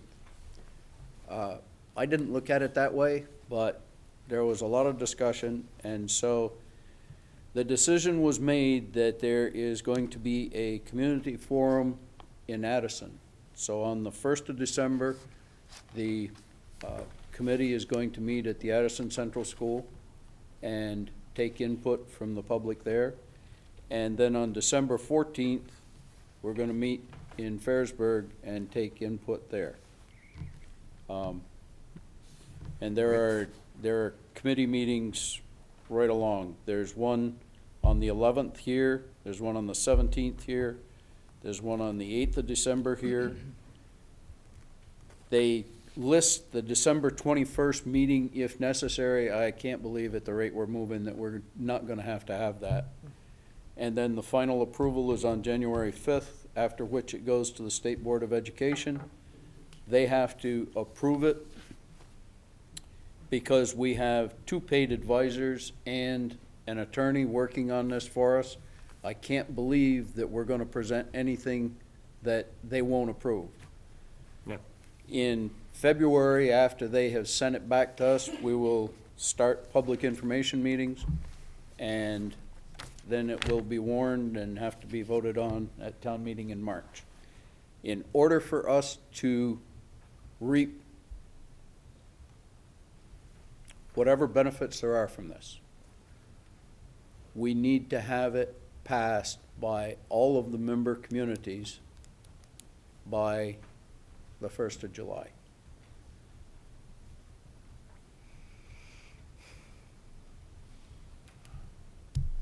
Any questions? It'll be interesting, the Addison meeting will be interesting. You know, just to get a read, if it seemed like there was too much Vergennes at the 29th meeting, it'll be interesting to get a read on the weather report down there. But you know, we had only announced one public meeting, and so we had 28 people, I think, that were here that represented the district. They really did. This is because the members of the committee wanted to make sure that no matter what the reality was, that the perception was that we listened to everybody. No, that's great. You guys are doing great work. It sounds like, anyway. Might feel slow, but there's a lot of progress in there. Yeah, no, Thank you. you're welcome. Moving on to approval of minutes, action items? Make a motion to approve the minutes of the meeting of October 21st, Second. 2015. Oh, second. We have a motion and a second. Any discussion? Hearing none, all those in favor say aye. Oh, I'm sorry, go ahead. It was pointed out to me that when we talk about early decision dates, and I think Emily mentioned it in her minutes, that November 1 is one of the first dates, but there are many early action dates and early decision dates, and what we don't want to do is cause anxiety among families who might be listening to this thing. November 1 is the early action date. Many schools have different, like floating or rotating dates. So I just want to say is November 1 is one early decision date that's available, but, and many students had that as a deadline, but there are other dates. So maybe somehow reflect that was one of many deadlines for And that's seniors. in the student reports in the second item Yes. down? Yeah. Okay. So, somebody want to add a I would amendment? offer that we have Emily amend her language, since she was the one who reported it. I mean, Would you wanna- like to do that? Amy? Okay. It's the first. Early decisions for college is November, The first early one decision of the date for first, college is okay, November the 1st. first. Okay. That sounds good. The first early decisions for college is November 1. Okay. Does that need an amendment? We need a friendly amendment? Will you accept a friendly amendment? A regular motion and amendment. We have to have, Sure, I accept that. So Neil and then Jeff. so we have an amended motion on the floor. Any other discussion? Hearing none, all those in favor? Aye. Opposed? Thank you. Passed. Approval of order, director's orders. I will entertain a motion to accept the bills and director's orders in the amount of $250,535.81. I'm sorry, 250,535.81. I so move. George moves. I'm sorry, was that you, Kurt? Second? Rich. Richard, second? I've been told that we don't need a second Sorry?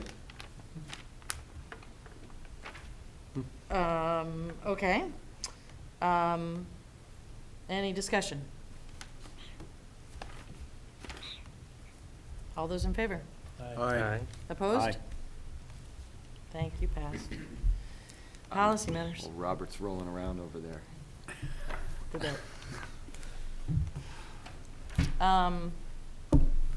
Policy matters.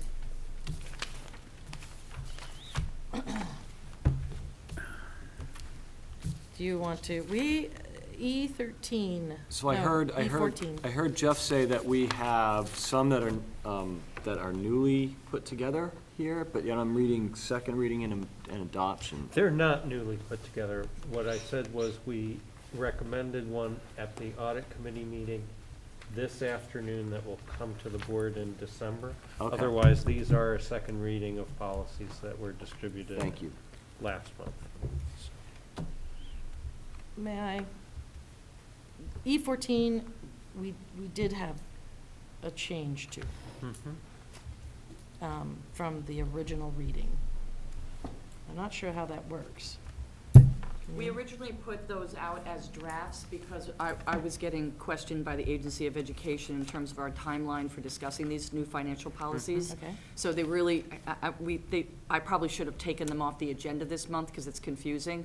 Okay. You're not voting, you're not authorizing those two this evening. 13 and It's 14. still being worked on at the audit committee level. Okay. Thank you. So we need to So- finish our work. Okay, great. No, because it's not completed by the audit committee. They're making changes still. So does everybody understand that we are not doing a second reading on E13 and E14? But we are doing a second reading on B3, C1, C2, C3, E2.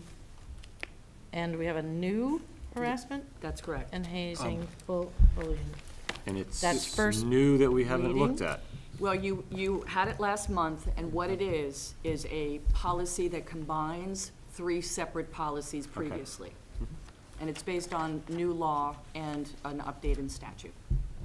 So this is a second reading of a new. Gotcha. Now I'm just simply looking at what Okay. it says on here. I see draft, and new. Yep. And I read what we're given, so just. Okay. Madam Chairwoman, Yes, if I may point out, your agenda says adjournment at 7:10, and it is now 7:53.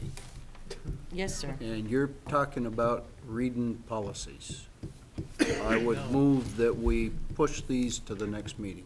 Well, I'd like to continue, I mean, I get it. If, we have a motion on the floor. Is there a second? Is there a second? Motion fails for lack of a second. Does anybody have any issues on the second reading of any of these policies? Any questions? We're not gonna read them. What do we need to do to move to the third reading, or what is the next step? The next step is adoption. If the And board then- does not adopt, I would appreciate some direction because you've had this policy for the past 2 months. So. Oh, and adoption, I'm sorry, I Okay, misread that. so I just want to be clear. So a Mhm. motion this evening that this board adopt, and I am making this motion. Policies B3, C1 and C2, C3, E2. We don't have a number for harassment. We will have a hazing. number for the new harassment, bullying, and hazing policy. Okay, what's listed as action item C7, the hazing. I move the adoption of those policies. Second? Richard? Richard. Thank you. Any discussion? All those in favor, please say aye. Aye. Any opposed? Passed. Does that mean that we'll get updated versions for our policy manuals? With holes in them. Okay, Next, That's correct. okay, after this year. after, what was it? SU? Okay. Okay. Actually, isn't it supposed Thank you. Yes, you adopts it first. And that we'll do that on December, Well, I actually, thought we were gonna do it. Maybe the Okay. second. maybe. Okay. Okay, thank you. Hiring recommendations, I'm not quite sure how we have one hiring recommendation listed on here, but we actually have 2. We didn't do a report last month. I understood that you did approve the hiring of the music teacher last month, correct? Yes, that's in the minutes. So if that is the case, you are only approving one. I just wanted to make sure you had information on both. I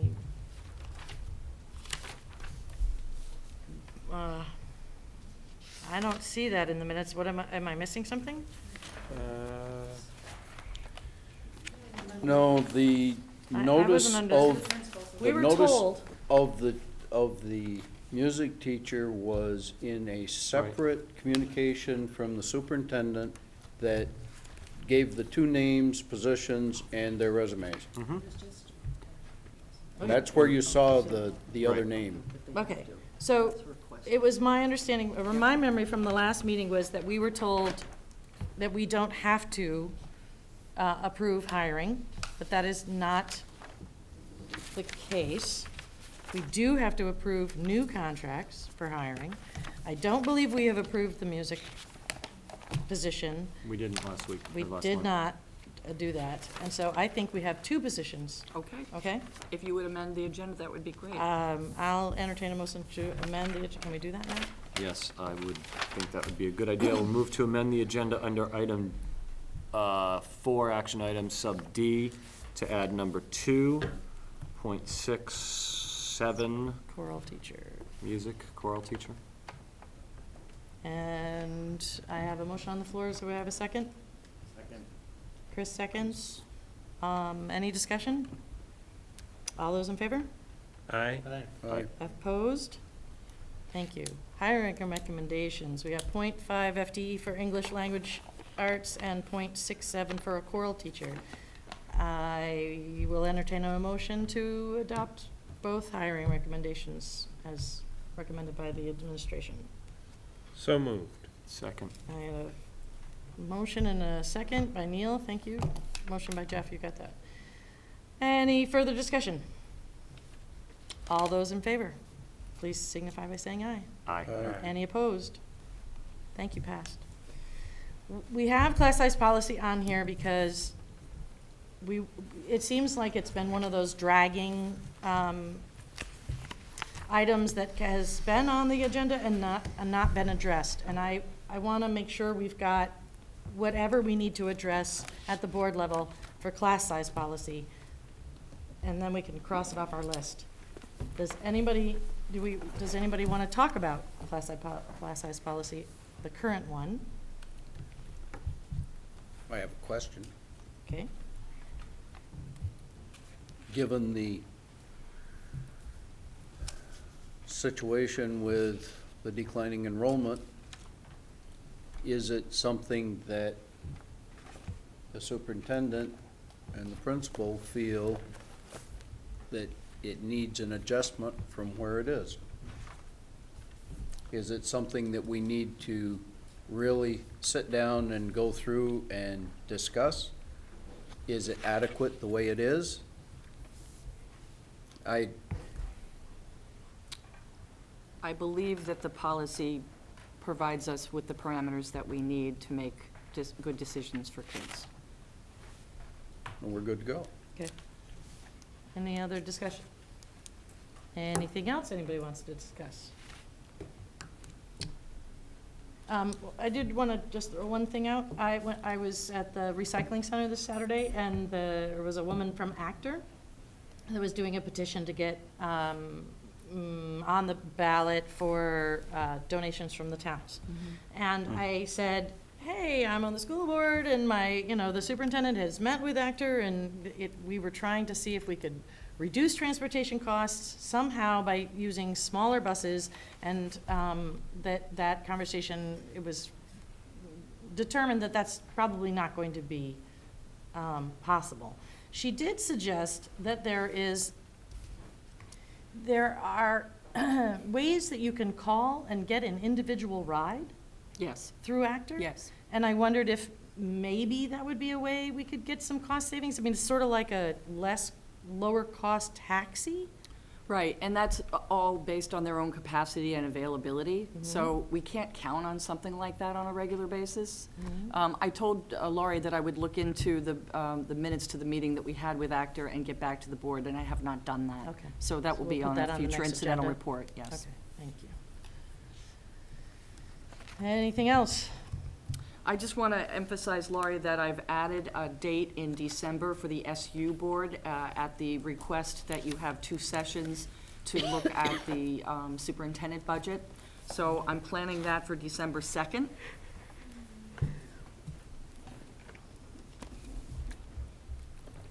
Do you have guidance from the SU board on what we I want? do not. No. No. Our only guidance was we wanted to look at it more than once, because the way it was laid out was we would be looking at it on December 16th and adopting the same night, and we felt that was not appropriate. I'm just wondering, I mean, we're talking about a potentially huge reduction in our budget, VUHS's budget. If the SU doesn't take a similar approach, that's going to put more onus on the high school to cut more. And I don't know how to facilitate that. I guess I just want to say, It's one if of the the high reasons school's why- going to take these kinds of cuts, we got to look at this, the SU as well. We just Right. have to. I don't, And the residents will absolutely emphasize that fact. yeah. Well, the one thing to consider about this is, if the district formation passes, then that's all gonna be part of the budget that gets voted on, Yep. which was part of the voters' complaint in the past. We need to, you're absolutely right, we need to look at it this time especially, but if the district passes, then it'll be part of the overall review. Right. Oh, and I wanted to suggest, I didn't know, I know this is a long time ago, Addison, we had a playground renovation, and we included the children in some of the discussions about what they wanted and so on and so forth. And I wondered if the students would be interested in maybe some input on to what they think the unification should be called. I mean, you guys are pretty creative. I mean, maybe it's not.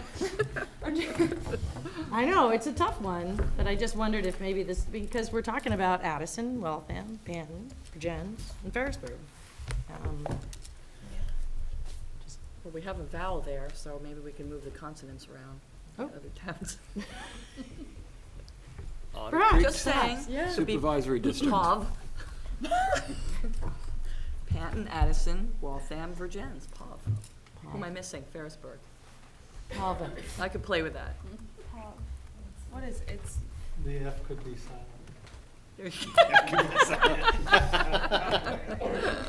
Talk about nothing. How did we go from the superintendent's budget to? Just that he was saying about the unification, and I hadn't said that earlier. I would just want to comment that the superintendent's budget does not use the same multipliers and parameters and, calculations that we do for schools. So to expect a like-for-like reduction in the superintendent's office is, saying that it's the same as a school reduction. So I'd be careful to give Joanne the same kind of direction, because she can't reduce her budget based on number of pupils, I don't think. So she has to look at it from a much higher level and more programmatic. Let's be from a service standpoint. So what service do you not provide? Yeah, so just make sure that, I just wanted to comment on that, no direction. Just, if you have a 4% cut at the high school, it doesn't mean you're gonna have a 4% cut at administration, at the superintendent level, unless that's your direction. It wouldn't be Well, mine. we can't give them direction. The high school can't give you direction. Yeah. But the super. But we're the super- commenting on it right now, so Yes, I wanted to yes, make sure of I made course. that comment. Right, thank you. Anybody else? Public? Good. Thank you, I think I'll take a motion to adjourn. So moved. And that one. And there we're done.